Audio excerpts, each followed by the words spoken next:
고린도후서 11장 제가 먼저 읽겠습니다. 1절부터 15절까지를 읽도록 하겠습니다.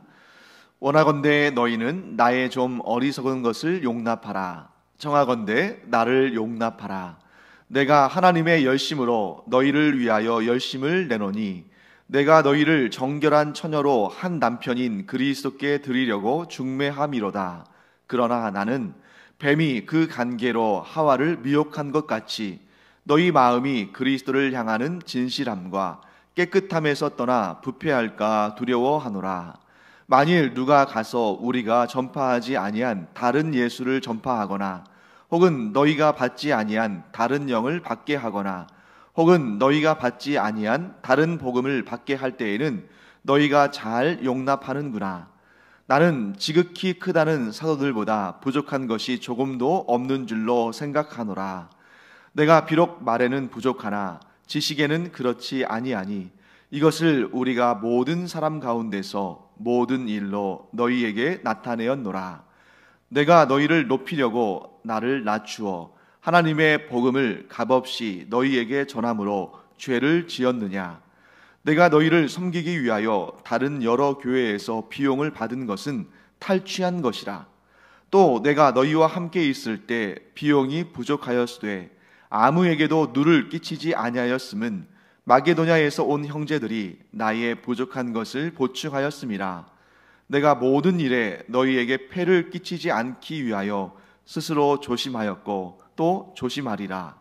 그리스도의 진리가 내 속에 있으니 아가야 지방에서 나의 이 자랑이 막히지 아니하리라. 어떠한 까닭이냐? 내가 너희를 사랑하지 아니함이냐? 하나님이 아시느니라.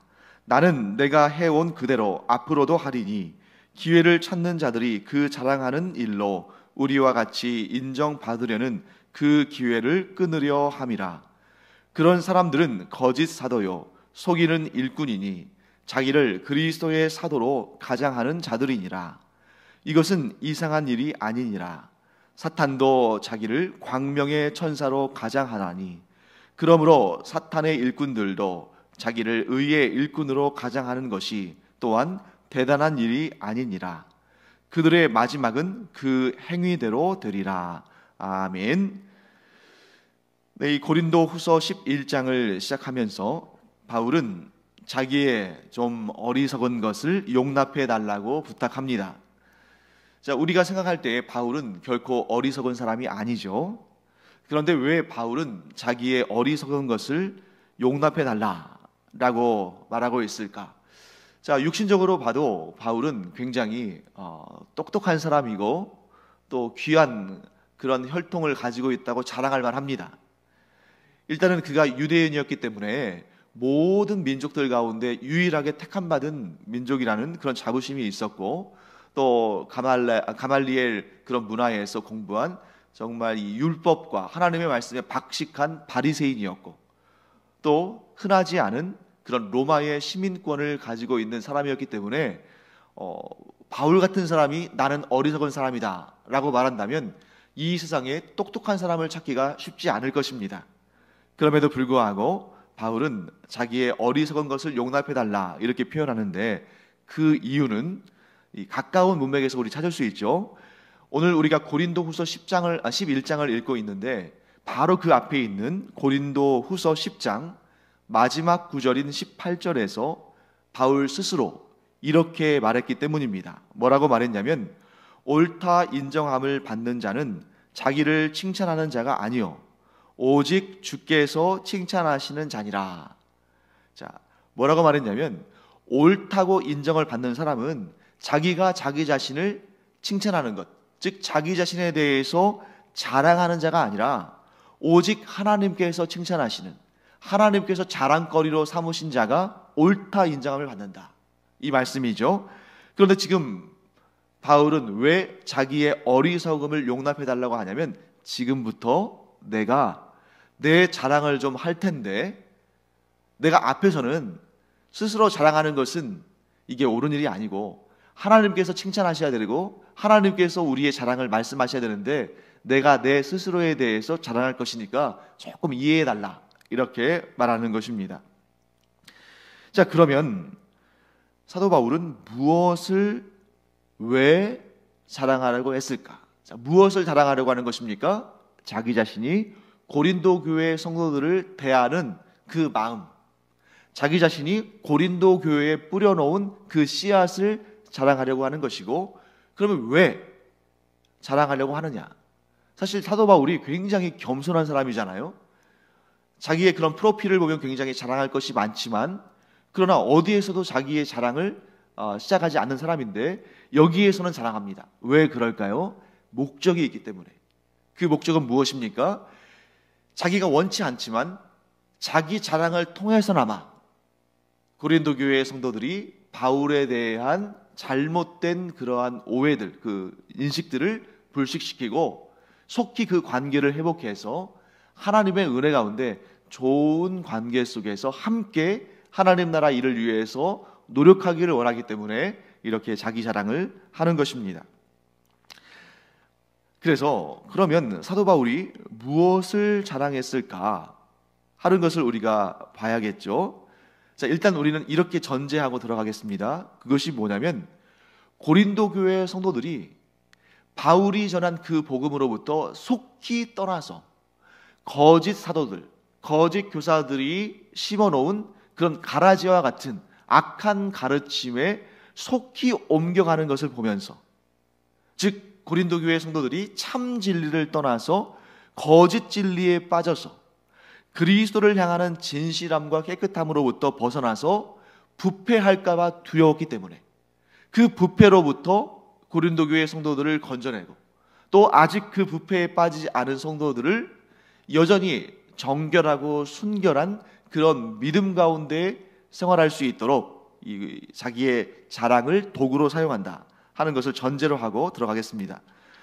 자, 그러면 사도 바울은 무엇을 자랑했을까? 첫째, 7절 말씀 보시면 이런 말씀이 나오죠. 너희를 높이려고 나를 낮추어 하나님의 복음을 값없이 너희에게 전했다. 자, 너희를 높이려고 나를 낮추었다. 자, 무슨 말이겠습니까?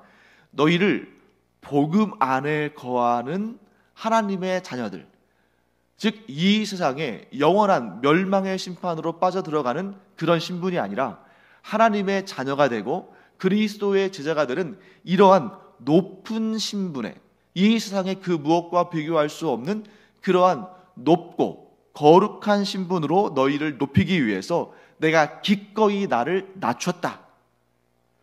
그래서 하나님의 복음을 너희에게 값없이 전했다. 내가 예수 그리스도께로부터 그 구원의 은총을 값없이 받은 것처럼 너희들을 위해서도 내가 나를 낮춰서, 예수님과 같이 나를 낮춰서 너희에게 값없이 그 생명의 구원, 그 복음을 너희에게 전했다 하고 말하는 것입니다. 그걸 자랑하고 있는 것이죠. 두 번째 8절 말씀 보시면 고린도 교회 성도들에게 거리낌이 없으려고 다른 교회의 후원을 받아서 그것으로 생활하면서 고린도 교회에서는 자비량으로 봉사했다. 그렇게 한 이유는 너희들을 구원하는 데 있어서, 너희들에게 구원의 복음을 전해서 너희가 구원받도록 하는 데 있어서 아무런 거리낌이 없도록 하기 위함이었다.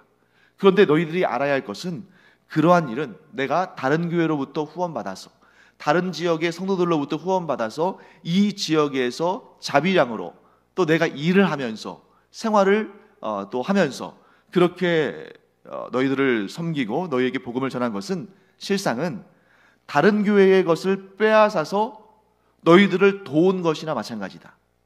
왜냐하면 하나님께서 말씀하시기를 하나님의 일을 하는 사람들은 당연히 그 일로 말미암아 생계를 유지할 수 있는 그러한 것들을 받는 것이 마땅하다라고 말씀하셨는데, 그렇기 때문에 내가 고린도 교회에서 너희들로부터 생활의 지원을 받아서 이 복음을 전파하는 사역에 집중하는 것이 마땅하지만 너희는 아직 그것을 받아들일 만한 믿음의 단계에 이르지 못했기 때문에 너희들이 그런 내 모습을 보면서 혹시라도 복음에 대해서 오해하거나 나에 대해서 거리낌을 받을까 봐서 내가 그렇게 하지 않고, 그럼에도 불구하고 계속해서 나를 신뢰하고 나를 지지하는 사람들이 있어서 그들이 나의 사역비를 지원하고 생활비를 지원할 때 그것을 받으면서, 사실 그것을 받았을 때에는 그들을 위해서 일해야 되지만, 그런데 그들은 그 교회 공동체를 이루고 지금 신앙생활을 잘하고 있으니까 내가 그들의 도움을 통해서 여기에서 사역하는 것은 사실은 그들의 것들을 빼앗아서 너희들을 채운 것이나 마찬가지다. 그런데 너희는 그것에 대해서 감사하지 않고 내 수고에 대해서 인정하지 않는다면 그것은 참 안타까운 일이다 하고 말하는 것입니다. 자, 왜 그러면 사도 바울은 이 고린도 교회에서 자비량을 했을까? 사도 바울이 항상 자비량, 즉 자기가 스스로 일하거나 다른 사람들의 도움을 통해서 생활의 지원을 받으면서 그 교회에서는 보수를 받지 않고 사례를 받지 않고 지원을 받지 않고 일한 그런 케이스는 몇몇 되지 않습니다.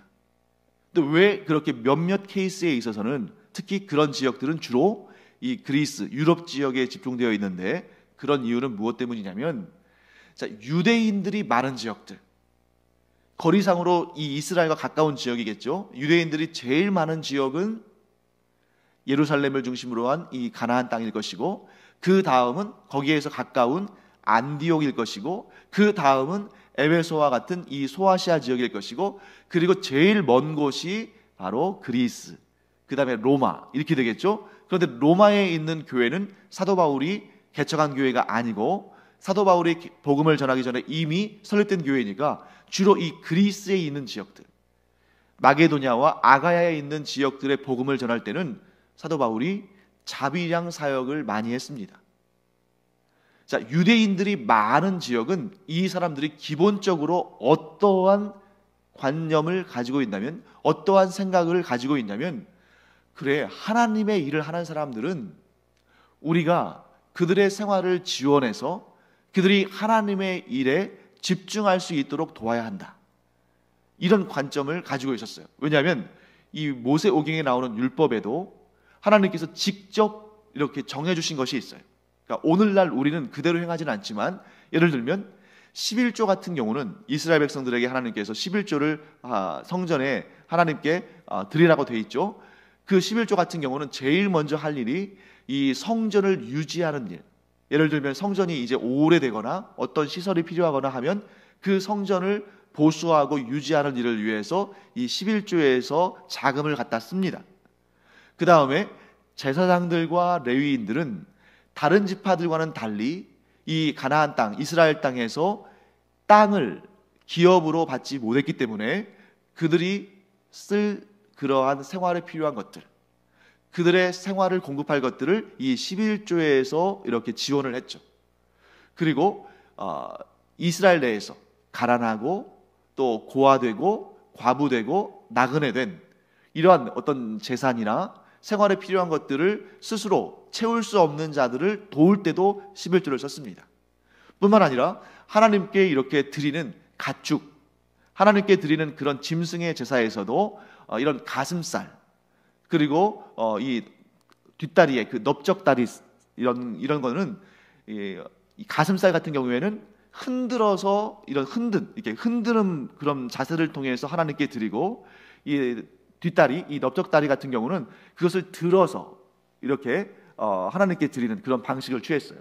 그래서 흔드는 제사는 요제, 그리고 다리를 이렇게 드는 제사는 거제, 이런 제물들은 제사장들과 레위인들에게 그들이 먹고 생활할 수 있도록 이렇게 하나님께서 지정하여 주셨습니다. 그러니까 이러한 내용들을 어렸을 때부터 습득하고 알고 있는 이스라엘 백성들, 유대인들이 많은 지역일수록 이게 자연스럽게 들어왔는데, 특히 이 이방 지역, 이 그리스, 이 유럽 지역에서는 이러한 유대의 하나님의 율법이나 가르침이나 전통에 대해서 지식이 없었기 때문에 그들은 이러한 어떤 그 하나님의 일을 감당하는 복음을 전하는 자들에 대해서 그들의 생활을 지원해야 한다는 관점이 희박했을 뿐만 아니라, 만일 사도 바울이 그것을 요구했다면 이 사람들은 아주 나쁜 일을 하는 사람이다, 우리를 속이려 하는 사람이다, 우리를 이용해 먹으려고 하는 사람이다 하는 그러한 관점을 가지고 사도 바울을 보았을 가능성이 컸기 때문에 사도 바울이 그것을 경계한 것입니다. 또 한 가지, 이 그리스의 이 지역에 아주 독특한 그런 모습이 있었는데, 그게 뭐냐면, 자, 우리가 그리스 하면 제일 먼저 떠오르는 사람은 당연히 소크라테스, 플라톤, 아리스토텔레스, 이런 철학자들이죠. 세계 철학의 본거지가 그리스라고 할 수 있는데, 그만큼 그리스 사람들은 철학과 사상에 대해서 관심이 많았고, 토론하는 것, 배우는 것에 대해서 아주 관심이 많았던 사람들입니다. 그러다 보니까 이 사람들이, 어떤 사람들이 많았냐면 순회 철학자들, 순회하는 교사들.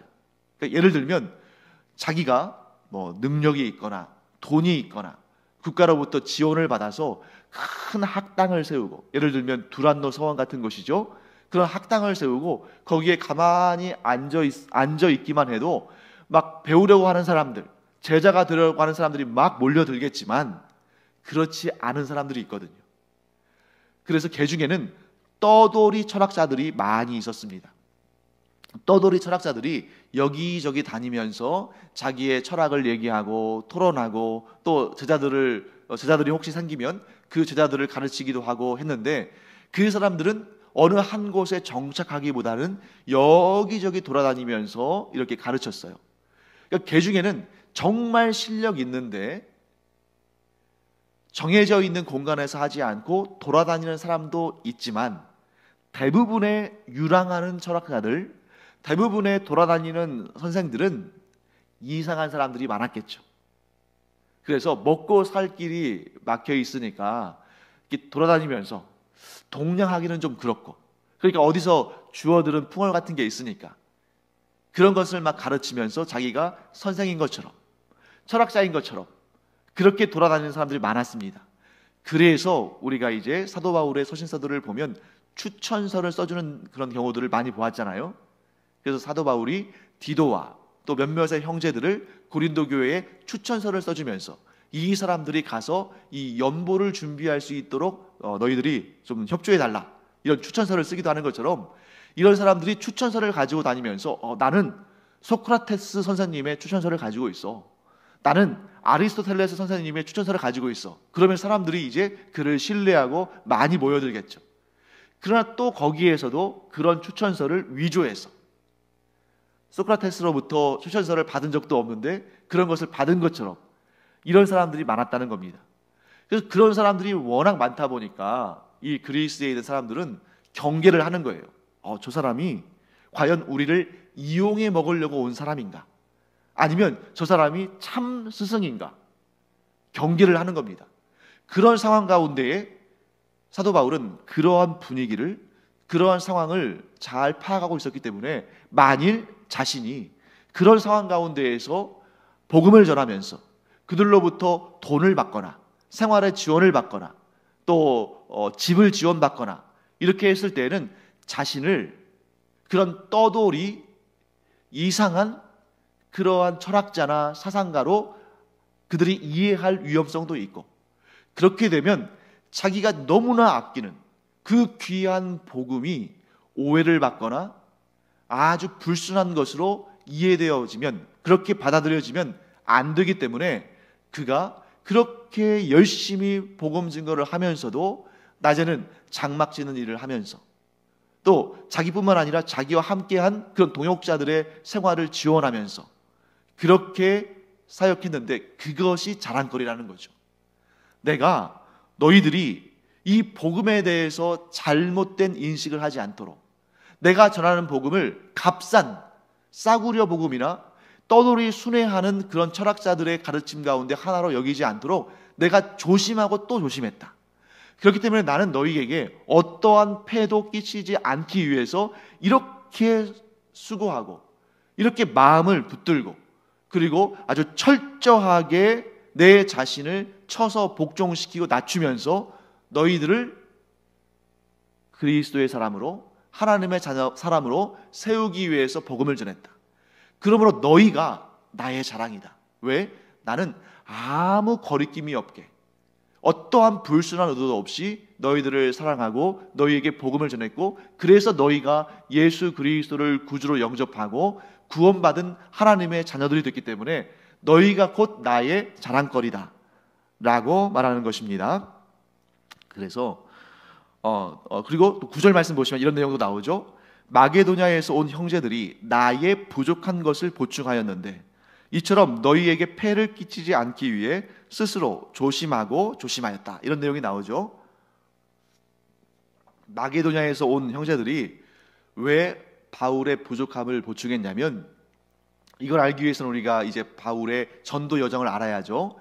사도 바울이 이제 이 소아시아 지역에서, 이 드로아라는 지역에서 마게도냐에 인해 환상을 본 다음에 그리스로 넘어오는데, 그리스의 북쪽인 마게도냐, 그러니까 우리가 이제 오늘날 이 일반적인 용어로는 마케도니아죠. 이 마게도냐에서부터 복음 증거를 시작해서 빌립보, 또 데살로니가 뭐 이런 지역을 먼저 시작해서 남쪽의 아가야 지역, 고린도, 아테네 이런 지역으로 내려왔기 때문에 이 마게도냐에 있는 지역은 이미 사도 바울이 복음을 전하고 예수 믿는 그리스도인이 된 사람들입니다.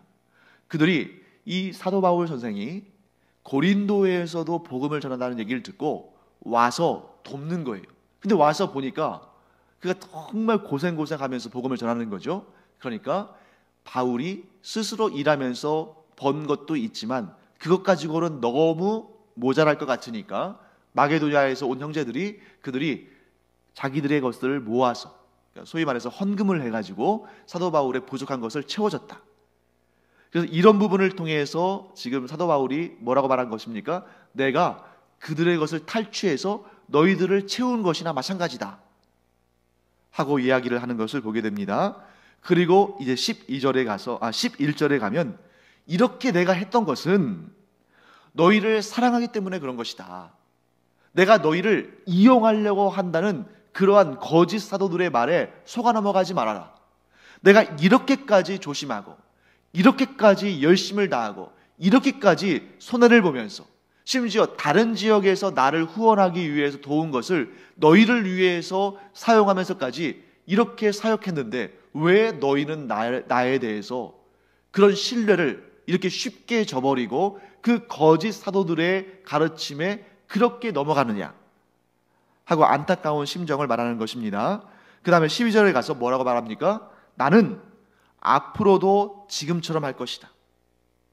너희들에게 뭘 구하지 않겠다. 그렇게 하는 이유는, 자, 그 다음이 중요하죠. 사도 바울과 같은 일을 하는 사람이라고 자랑하는 사람들. 어떤 사람이겠어요? 야, 우리도 사도 바울 같이 사도 바울처럼 그렇게 사역하는 사람이야. 우리도 사도 바울과 같이 같은 사도의 직분을 감당하는 사람이야. 아니, 우리가 사도 바울보다 더 능력이 있고 더 권능이 있어. 이렇게 말하는 사람들 누구겠습니까? 거짓 사도들이죠. 그 거짓 사도들, 사람들에게 인정받으려고 하는, 나를, 즉 사도 바울을 걸고 넘어가서 자신들이 사람들의 인정을 받으려고 하는 그들에게 기회를 얻지 못하게 하기 위해서 나는 지금까지 한 것처럼 너희들에게 무엇도 구하지 않고 내가 자비량하면서 사역하겠다. 너희들에 대해서는 내가 어떤 것도 구하지 않았던 것처럼 앞으로도 어떤 것도 구하지 않겠다. 왜 그러냐면 그 고린도 교회의 거짓 사도들이 침투했는데 그들이야말로 나와는 다르게 너희들을 이용해 먹으려고 하는 사람들이다. 너희들이 잘 파악해라. 그게 뭐냐면 나는 너희들을 사랑하기 때문에 예수님처럼 나를 낮추고 너희들에게 폐를 끼치지 않기 위해서 아주 모든 힘을 다해서 노력했다. 그런데 그 거짓 사도들은 분명히 너희들에게 이익을 취하려고 할 것이다. 너희들을 이용해서 겉으로는 복음을 전하는 것처럼, 겉으로는 아주 좋은 사역을 하는 것처럼, 겉으로는 너희를 위하는 것처럼 하는 것처럼 하지만 반드시 어떠한 기회를 타게 되면 너희들의 것을 탈취해서 너희들의 재정적인 부분을 그들이 훔치는 그래서 자기들의 그 욕심을 채우려고 할 것이 분명하다. 이렇게 알려주는 겁니다. 그래서 만일 내가 너희들에게 생활의 공급이나 필요한 것들을 채워달라고 말하면 나나 그들, 곧 거짓 사도들이나 차이점이 없을 거다. 그러면 그들이 이렇게 말할 것이다. 자, 사도 바울도 너희들을 통해서 그렇게 필요한 것들을 공급받는데 우리는 사도 바울 못지않게, 아니 사도 바울보다 더 능력 있고 더 너희를 사랑하는 그런 사역자들인데 우리의 필요한 것도 채워달라. 이렇게 할 것이기 때문에, 그러면 나나 그들이나 동일한 부류의 사람으로 이해될 수 있기 때문에 나 그렇게 하지 않겠다. 나 계속해서 너희들에게 어떤 것도 요구하지 않고 오직 순수한 복음의 진리만을 전하겠다. 이렇게 얘기하는 것입니다. 자, 그 다음에 13절부터 15절까지의 말씀은 어떤 내용이냐면 그 거짓 사도들은 그리스도의 사도로 가장하는 자들이며, 자, 그것은 마치 사탄이 자기를 광명의 천사처럼 가장하는 것 같이 그들도 스스로를 의의 일꾼으로 가장할 것이다. 그러나 그들의 마지막은 뿌린 대로 거두는 것처럼, 그들의 행위대로 할 것인 것처럼 그들은 곧 반드시 멸망할 것이다. 자, 이렇게 얘기하는 것입니다. 그 다음에 우리 16절부터 33절까지의 말씀을 한번 제가 읽도록 하겠습니다. 내가 다시 말하노니 누구든지 나를 어리석은 자로 여기지 말라. 만일 그러하더라도 내가 조금 자랑할 수 있도록 어리석은 자로 받으라. 내가 말하는 것은 주를 따라 하는 말이 아니요 오직 어리석은 자와 같이 기탄 없이 자랑하노라. 여러 사람이 육신을 따라 자랑하니 나도 자랑하겠노라. 너희는 지혜로운 자로서 어리석은 자들을 기쁘게 용납하는구나. 누가 너희를 종으로 삼거나 잡아먹거나 빼앗거나 스스로 높이거나 뺨을 칠지라도 너희가 용납하는도다. 나는 우리가 약한 것 같이 욕되게 말하노라. 그러나 누가 무슨 일에 담대하면 어리석은 말이 남아 나도 담대하리라. 그들이 히브리인이냐 나도 그러하며 그들이 이스라엘인이냐 나도 그러하며 그들이 아브라함의 후손이냐 나도 그러하며 그들이 그리스도의 일꾼이냐 정신없는 말을 하거니와 나는 더욱 그러하도다. 내가 수고를 넘치도록 하고 옥에 갇히기도 더 많이 하고 매도 수없이 맞고 여러 번 죽을 뻔하였으니 유대인들에게 40에서 하나 감한 매를 5번 맞았으며 3번 태장으로 맞고 1번 돌로 맞고 3번 파선하고 일주야를 깊은 바다에서 지냈으며 여러 번 여행하면서 강의 위험과 강도의 위험과 동족의 위험과 이방인의 위험과 시내의 위험과 광야의 위험과 바다의 위험과 거짓 형제 중의 위험을 당하고 또 수고하며 애쓰고 여러 번 자지 못하고 줄이며 목마르고 여러 번 굶고 춥고 헐벗었노라. 이 외의 일은 고사하고 아직도 날마다 내 속에 눌리는 일이 있으니 곧 모든 교회를 위하여 염려하는 것이라. 누가 약하면 내가 약하지 아니하며 누가 실족하게 되면 내가 애타지 아니하더냐. 내가 부득불 자랑할진대 내가 약한 것을 자랑하리라. 주 예수의 아버지 영원히 찬송할 하나님이 내가 거짓말 아니하는 것을 아시느니라. 다메섹에서 아레다 왕의 고관이 나를 잡으려고 다메섹 성을 지켰으나 나는 광주리를 타고 들창문으로 성벽을 내려가 그 손에서 벗어났노라. 아멘. 자, 사도 바울이 지금 자기가 복음을 위해서 고난을 당한 내용들을 쭉 설명하는데 정말 눈물 없이는 말할 수 없고 또 그의 심정을 알고 그의 상황을 알면 정말 눈물 없이는 들을 수 없는 이야기를 쭉 얘기합니다. 그리고 마지막에 광주리를 타고 들창문으로 성벽을 내려가 그 손에서 벗어났노라. 이 사도행전에 나오는 아주 유명한 말씀이잖아요.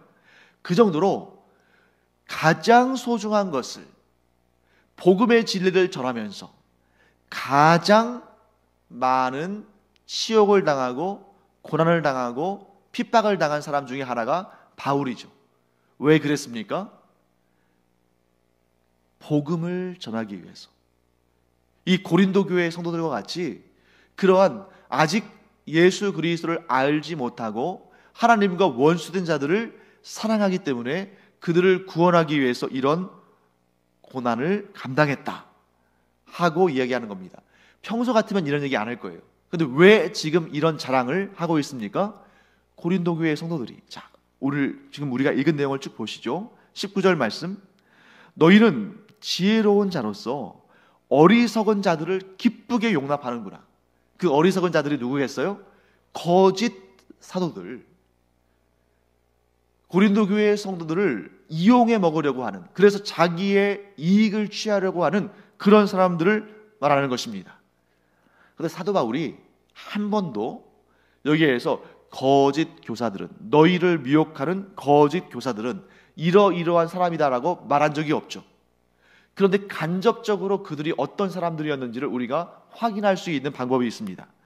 자, 22절 말씀 보시면 이런 내용 있죠. 그들이 히브리인이냐? 나도 그러하며.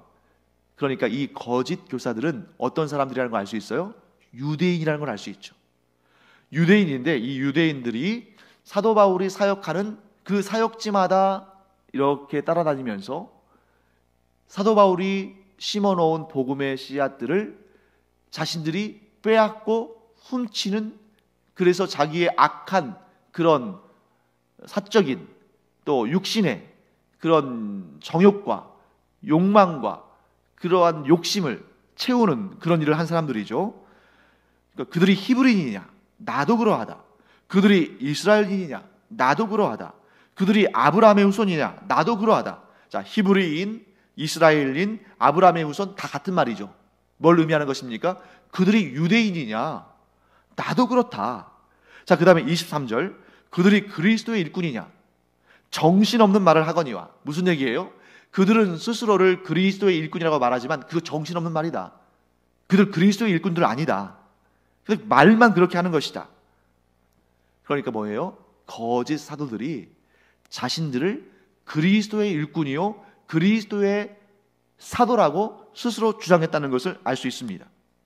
그런데 봐라, 나는 너희들에게 복음을 전하기 위해서 그리스도의 일꾼으로서 옥에 갇히고 매도 맞고 뭐 바다에서 파손되기도 하고 뭐 돌에 맞고 뭐 이런저런 고통을 너무 많이 받고, 심지어 내가 다메섹 성에서는 살아남기 위해서 그 성벽에서 광주리를 타고 내려와서 도망칠 정도로 그렇게 고생을 했는데 그들을 봐라. 그들이 그런 고생을 감수하면서 복음을 전하더냐? 아니다. 그들은 자기의 배만 채우려고 너희를 이용할 뿐 복음을 위한 그 어떠한 헌신도 그 어떠한 고난도 감당하려 하지 않는다. 그런데 너희는 왜 그런 어리석은 자들을 기쁘게 용납하느냐?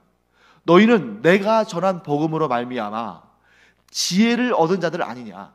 그런데 왜 이렇게 분별력이 없느냐? 왜 그들을 용납하느냐? 하고 아주 강한 어조로 책망하고 있는 것을 보게 됩니다. 여러분, 이 말을 쭉 들어보니까 이 2000년 전에 고린도 교회에서 있었던 일들이 오늘날 2000년이나 지난 오늘날에도 여전히 반복되고 있는 것을 알게 되죠. 기독교의 역사상 항상 반복되는 일인데 그것은 뭐냐면 거짓 사도들, 거짓 교사들, 오늘날로 말하면 이단과 사이비들이 너무나 많이 퍼져 있고 그들이 성도들을 미혹해서, 그러니까 그들이 안 믿는 사람들에게 접근하는 것이 아니라 믿는 성도들에게 접근해서 그리스도인들을 어떻게 하는 거예요?